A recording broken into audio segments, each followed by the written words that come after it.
एक सुंदर शरीर नैसर्गिकरित्या कशा पद्धतीने आपण त्याला आकार देऊ, तर चला या व्हिडिओमध्ये पाहूयात आपण की कशा पद्धतीने आपण छोटे छोटे एक्सरसाइज करून सोप्या आणि सरळ आपल्या पोटावरची, कमरेवरची आणि मांड्यांवरची जी चरबी आहे, म्हणजे ज्याला फॅट आपण म्हणू, ते बर्न कसं करता येईल या गोष्टीकडे चांगलंच लक्ष देऊयात. तर खूप सरळ आणि साध्या स्टेप आहेत मित्र आणि मैत्रिणींनो, तर तुम्ही ह्या नक्कीच करा, जेणेकरून तुमच्या पोटावरती चांगला ताण येईल. जेव्हा तुम्ही वरती जाता तेव्हा श्वास घेत जायचंय आणि खाली येताना श्वास सोडायचा आहे. ओके.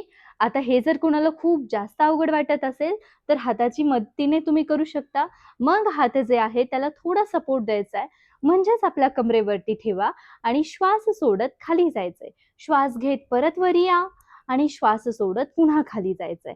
कंपल्सरी आणि कंटिन्यू ही स्टेप तुम्हाला 10 ते 20 वेळा करायची आहे. तुमच्या योगाच्या नेहमीच्या प्रॅक्टिसमध्ये नक्कीच हिला ट्राय करा.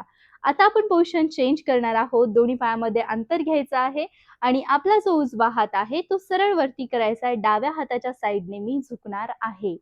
जेणेकरून माझी उजव्या साइडची स्ट्रेचिंग आणि ताण जो आहे तो व्यवस्थित पडेल उजव्या बाजूवरती. जर मी डावीकडे गेले तर माझ्या डाव्या बाजूकडे पडतोय आणि उजवीकडे गेले तर उजव्या बाजूकडे पडतोय.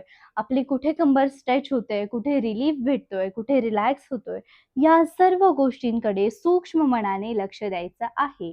आता आपण पोझिशन चेंज करणार आहोत. आता मी करणार आहे त्रिकोणासन. त्रिकोणासन म्हणजे ट्विस्टिंग पोझिशन. त्रिकोणासन हे बऱ्याच आसनांमध्ये करता येतं, पण मी इथे जे सांगते ती ट्विस्टिंग पोझिशन आहे. जेणेकरून तुमची जी कंबर आहे ती व्यवस्थित ट्विस्ट होईल. का? ट्विस्टिंगच का करायची आहे? कारण त्या कमरेला ताण पडेल.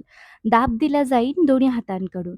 जर शक्य असेल तर जास्त खाली जा, नाहीतर काहीही गरज नाहीये. शक्यतेनुसार जा. ओके? सुरुवातीलाच पूर्ण खाली गेलं पाहिजे असाही अट्टहास करू नका. आता आपण या ठिकाणी पोझिशन चेंज करणार आहोत.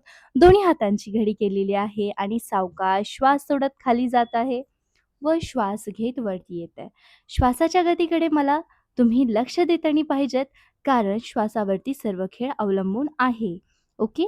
आता आपण हातांची क्लच करतोय. सावकाश डोक्याच्या मागे किंवा मानेवरतीही हात तुम्ही ठेवू शकता आणि आपलं जे फोरहेड आहे म्हणजे कपाळ, ते व्यवस्थित आपल्या गुडघ्याला टच करायचं आहे.